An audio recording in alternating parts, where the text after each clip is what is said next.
Welcome to this series on some of the basic questions undergirding the Christian faith. Today and this week, we're sort of stair-stepping our way into this, and I just want to go with a question before the questions. Like, should we even be doing this? Isn't Christianity just sort of boring, untrue, and irrelevant? Why would I invest my time to go after any of these questions?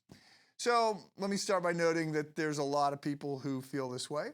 No less of a cultural icon than Homer Simpson, the star of the longest running primetime TV program in the history of America, told his daughter Lisa on one of the episodes that he liked to watch football on Sunday afternoons because it helped to get rid of the unpleasant aftertaste of church. He also had, I thought this was great. It's also a moment where Homer is praying, saying grace before a meal, and he prays, "Dear Lord, thank you for this microwave bounty, even though we don't deserve it. I mean, our kids are uncontrollable hellions. Pardon my French, but they act like savages. Did you see them at the picnic? Of course you did. You're omnivorous. Oh Lord, why did you spite me with this family? Amen." So that's a great way to start a family meal. Anyway, Simpson is on record as responding to a telephone survey's question of which religion he embraced. And he said, "You know, the one with all the well-meaning rules that don't work in real life, Christianity." So I just want to acknowledge that there's a lot of people who approach the Christian faith specifically, or religion in general, by saying it doesn't matter. There's no overlap in the Venn diagrams between the things that matter to me and religion or faith. And I want to say, look, I get that. There was a time when I did think that Christianity was boring, untrue, and irrelevant.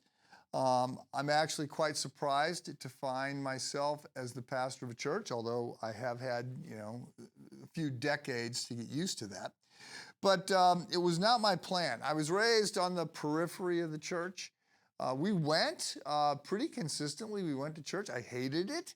I didn't try and get out of going to school like many people did, but I did try every trick I could come up with to get out of going to church, including one week when I hid all my clothes and said to my parents, "I don't know where my clothes are. I can't go to church because I don't know where my clothes are." Well, that didn't work. I only started getting particularly serious about issues of faith when I heard from my dad that his intention, his conviction was that he needed to keep me going to church until I joined. After that, he would have done his job, and then it would be up to me. So I took that as an incentive to actually become a member of the church. And so I went through the confirmation program. It was a year long. And in my own defense, let me say, I did at times take it seriously and pursued this and tried to figure out if there was something there. But on the last day of class, when we were meeting with the leadership council of the church to see whether or not we were going to be welcomed to become members, they asked us some questions, and then they said, "Do any of you have any questions?" And I said, "Yeah, I have a question." I said, "How many of you actually believe that this is true?" I said, "Because I've sort of tried, but I'm not sure that I'm where anybody else is on this topic. I don't have any settled belief that Christianity is true."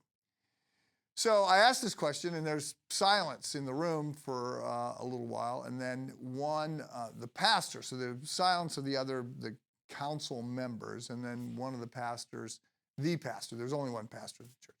The pastor said, "Well, look, Mike, if you're asking me, do I believe that as Presbyterians," this was a Presbyterian church, "that as Presbyterians we've got all the things right on the secondary nature, like we've got better theology than the Methodists or the Lutherans or whatever, the Baptists?" He goes, "Then no, I'm not at all convinced of that. But if you're asking me, do I believe that God exists and that Jesus is God and that the Bible is God's revelation to us, then yes, I'm willing to say I believe. And at that point I asked, I said, well, how do you know? Like, how do you know that this is true? And he said, I know because I know.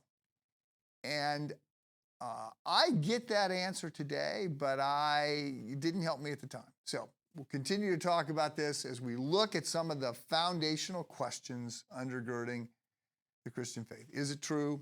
Isn't Christianity boring, untrue, and irrelevant? Is it true? We'll continue talking about this tomorrow. Have a good day.